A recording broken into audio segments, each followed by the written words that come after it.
美國大學籃球賽打假波醜聞，聯邦檢察官起訴26人，當中涉及多名球員收受賄款。起訴書指出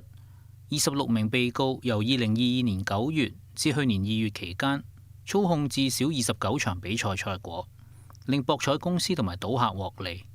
In the indictment and related filings that we unsealed today,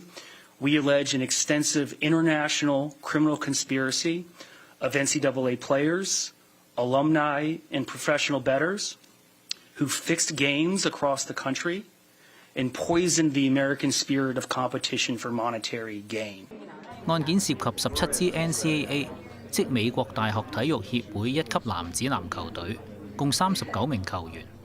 部分被起訴球員涉嫌每場收受約1萬至3萬美元賄款，喺賽事故意表現欠佳。調查發現，犯罪集團成功操控中國男子籃球聯賽部分賽事後，再將相關手法引入 NCAA 比賽。The scheme here was the defendants would identify a game in which a corrupted player had a team that was favored to lose, and then they would bribe said player to deliberately underperform so that his team would lose by more than they were favored to.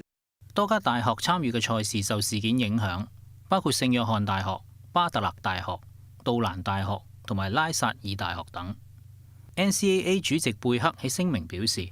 協會已針對被點名球隊完成或展開調查，又強調維護比賽誠信嘅重要性。NCAA 將透過涵蓋超過22,000場比賽嘅監察計劃，嚴格追查大學運動中嘅賭博違規行為。